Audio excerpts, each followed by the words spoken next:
Hey, you guys, I hope you guys are doing well. Happy Thursday to all of you. Welcome back to my channel.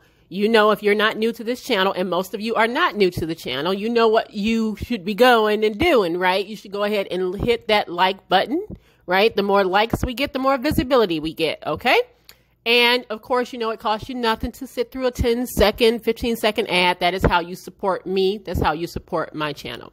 All right. And if you are new to the channel, I hope you'll stick around and watch some of my previous videos. Go ahead and subscribe to the channel and hit the notification bell so that you will get, you know, videos when I upload them. Hey, Noti Gang, I know you guys are here. So let's go ahead and get into some of these topics.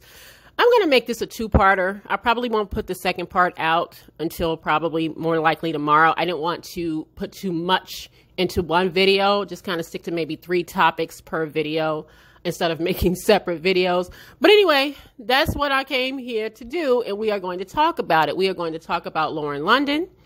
In this video, we're going to talk about, we have an update on Tessica Brown, also known as the Gorilla Glue Girl. I know y'all probably tired of hearing about that. And we also have an update on Lucci. Remember, he was arrested in charge with murder, felony murder. And I have an update on him. So let's go ahead and get started. First things first, let's talk about Lauren London. Now, I saw Lauren London trending early yesterday. I'm like, well, what's going on with Lauren London that she's trending?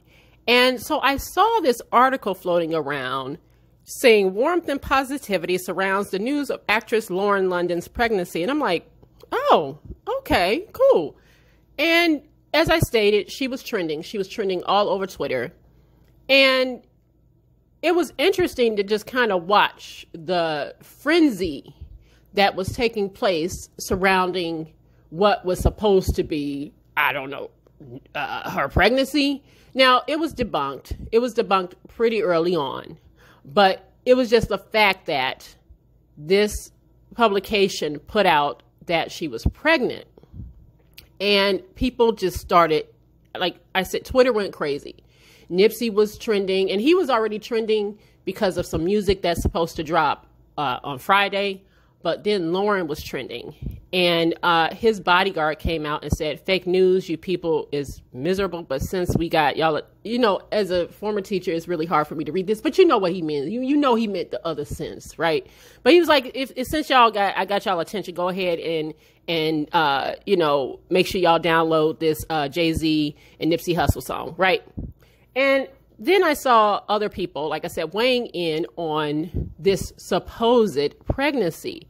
And I found this more disturbing than anything. I did. Because I saw a lot, and I saw a lot of men, mostly men, getting in their feelings about the fact that she could possibly be pregnant. And all I could think about, well, what if she is? So what?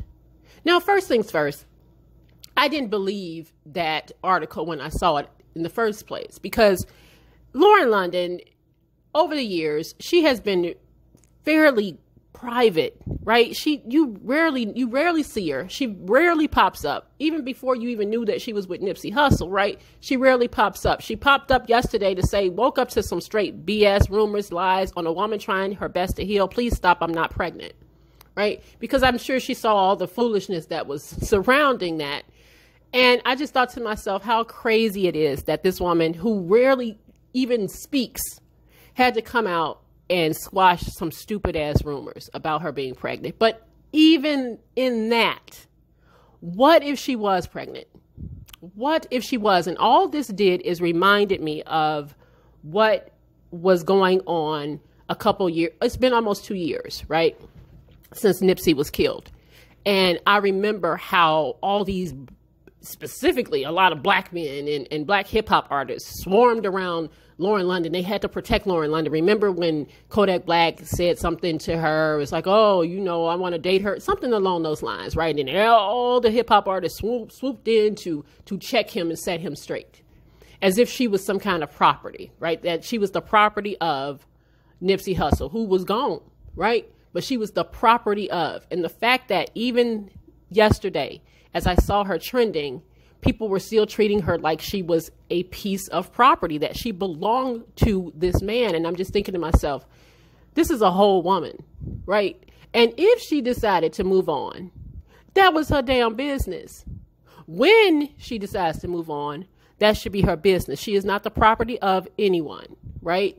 And I would be shocked if we knew anyway, because again, Lauren has always been very, very private. But just to see that men are still treating her, and this really could be a whole different conversation about why they specifically treat women who look like a Lauren London like their property, right? Because I just remember back then, I mean, everybody put the cape on and they had to protect their precious Lauren London. And no, no offense to her or anything like that. I like Lauren. She's not a great actress, right? I did like that movie, that show Games People Play, but not because she was a great actress, just because I kind of liked it, right? But nonetheless, if and when she decides to move on, that should be her business. I mean, she is not Queen Victoria. She's not going to sit and have on black for the rest of her life and mourn forever and ever and ever. She's still a very young woman. She's still mourning. She's still grieving. She's still healing. And when and if she decides to move on, should be her business and her business only. And nobody should have anything to say about it, right? She is not the property of. And that was just disturbing to me to watch so many people feel offended that she could have possibly been pregnant by someone else, as if that is their decision and they have a say-so in what she does with her body. Child, that's a mess. Moving on. So I never thought I would pay this much attention to a story as ridiculous as this, but I have been paying attention because there's so much complexity in it, yet it's so simply stupid. I don't know if you guys understand what I'm trying to say here, but I have been watching it because I think I'm more mesmerized by the power of social media, more than anything, more than the fact that she put adhesive in her hair, something that could stick, and that the fact that she knew what it could do, and I'll get into that in a minute, but the fact of how it took over social media and how it's a domino effect, right? So just to update you on all of this, because I did a separate video on it. Tessica is in LA right now. There was a black surgeon who offered to fly her out and pay for the over $12,000 surgery, plastic surgery, or to help remove the stuff from her head, right? So there is a solution. There is a solution at the, a rainbow at the end of the tunnel, if you will. But now I saw a snippet of a video of Tessica talking to TMZ, talking about the backlash that she's been receiving and all the hate that she's been receiving. And she was saying that she didn't do it for clout. She wouldn't purposely put this stuff in her head. And the reason why she waited, she said the reason why she uploaded it to social media was to get help, or maybe somebody could help her. And that the reason why she made the GoFundMe was because she wanted to get help paying for wigs. Now, I guess in all of that, while in her despair, she also decided to go ahead and apply for a blue check on Instagram. And I'm being facetious, but not. I'm really not. Because this is a very interesting, like I said, it's a very interesting story, ridiculously interesting. Because I see some people saying, oh, it's just basic misogynoir, she's a black woman, so people are attacking her simply because of that. And I'm trying to look at it from the angle, but at the same time, I'm like, well, I think people are just more annoyed with the fact that this was, a stupid thing that she did, and that she seems a little too old to make such a silly decision like this. But also, now, let me say this. I rarely watch other YouTubers that do what I do. And it's nothing against them. It's just that when I make a decision to make a video, especially in kind of like celebrity stuff, I try not to watch those YouTubers because I don't want to be influenced by what they say. It can happen. It can absolutely happen. You can just like take in and absorb what other people are saying, but I like to come in with a fresh thought. I don't want anybody to be influencing me, so I usually don't. So I try to, like I said, I kind of stay away from YouTubers that do what I do. The only one that I probably will watch more regularly than anybody is Funky.Neva, because Funky.Neva usually does like entertainment, but mostly reality show entertainment. So I still kind of watch Funky.Neva, but the others, if they talk about the stuff that I like to talk about, I usually don't watch them. That being said, after I made my Gorilla Glue video, Lovely T's video popped up on my recommendations, and I watched it. And I'm glad that I did, because I think she did an excellent job of breaking down this, what I like to call farce or scam. I mean, she broke it down when I tell you. And so anything that I may have felt sorry for, like coming in feeling sorry for Tessica Brown and thinking, I wasn't sure if it was clout or if she's just taking advantage of an opportunity that is given to her. The fact that there's a mistake here, and she's just taking the opportunities that comes with the mistake. I was still kind of torn on that, right? Even after my video, I was still like, I don't know. I don't know if she's clout chasing. It's hard to say, or is she just taking advantage of the opportunities that are that's coming her way. But after watching the Lovely T video and really watching it, I sat there and I thought to myself, I think Lovely T has a point. And it's because of these tweets right here. Now, this is her supposed lawyer. He came out, was like, Gorilla Glue, hair is not skin. Your product failed to adequately warn, knowing hair glue in fact exists, and many black women use hair glue as hair adhesive. And for this, your company is liable. You should have given her a sponsorship deal. Instead, you will be held accountable. So remember in my last video, I said that Tessica was suing Gorilla Glue, right? She is suing.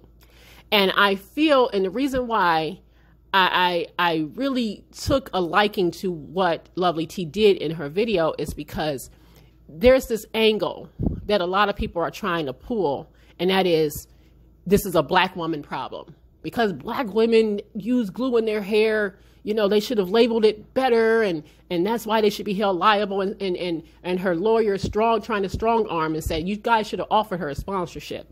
Right? You should have just given her something.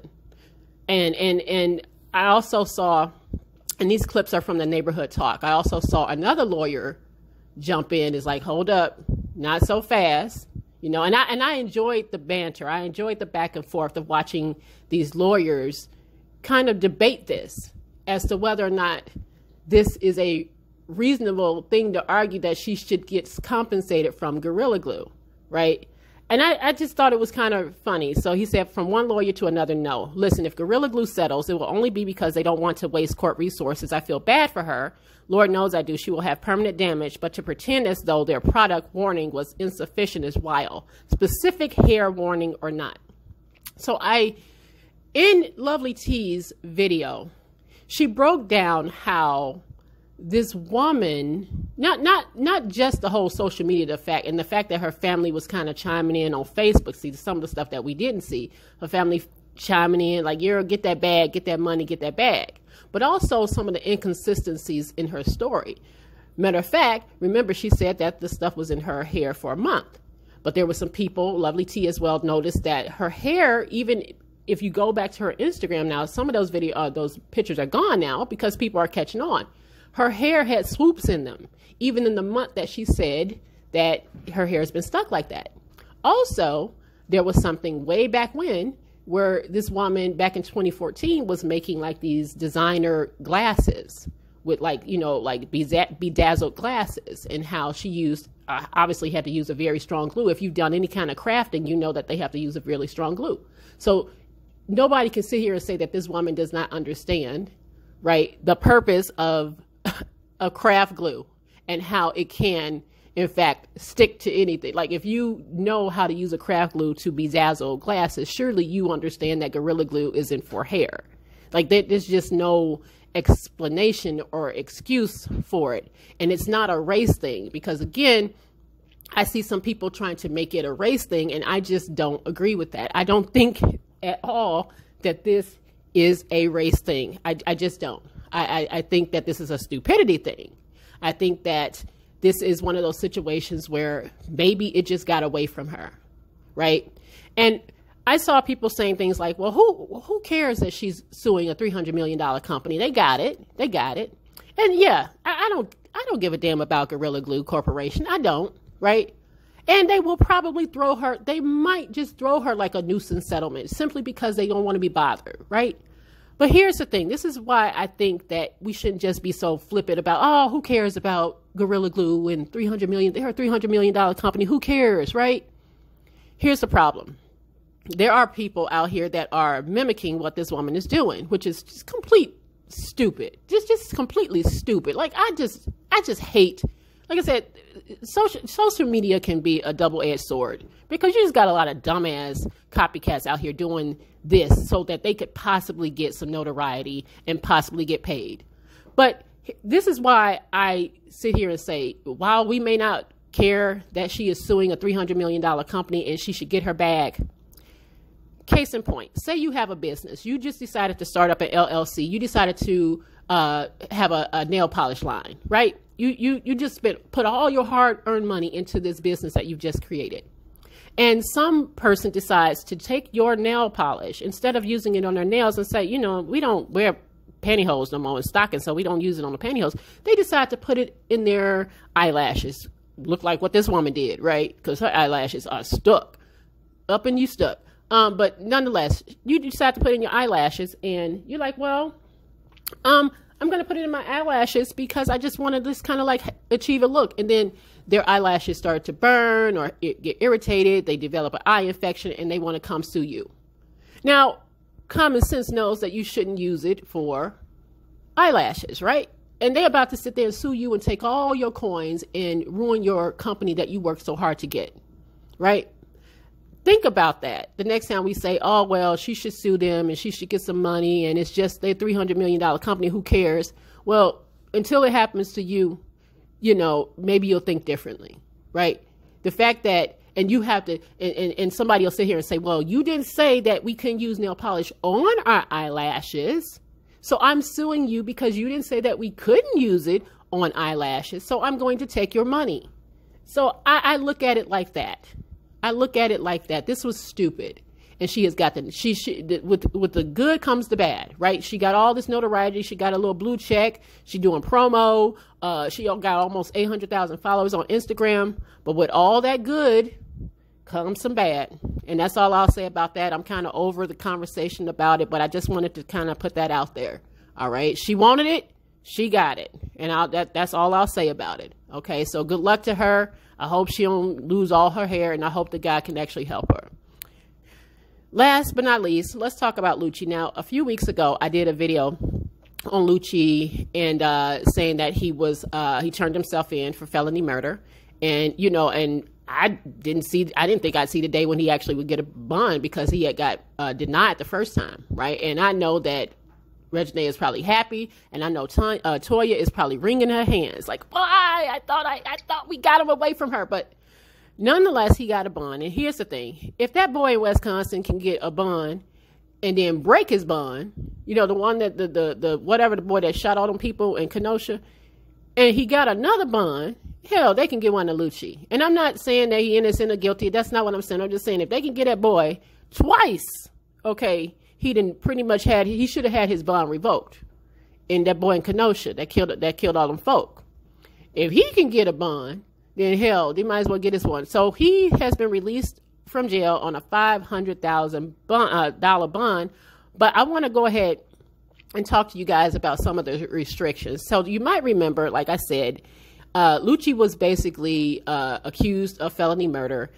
They had participated in some kind of drive-by in which one of his people got shot and he died in the street. They pushed one of his people, they pushed him out of a moving car. You might remember the 911 call. So it says, Lucci is back on the outside after being arrested for murder, but a judge is imposing limitations to keep him from booking it out of town or hurting anyone. All right. So he had got out of jail. He was sprung on Monday and where he had been held in custody. And he was released on a $500,000 bond.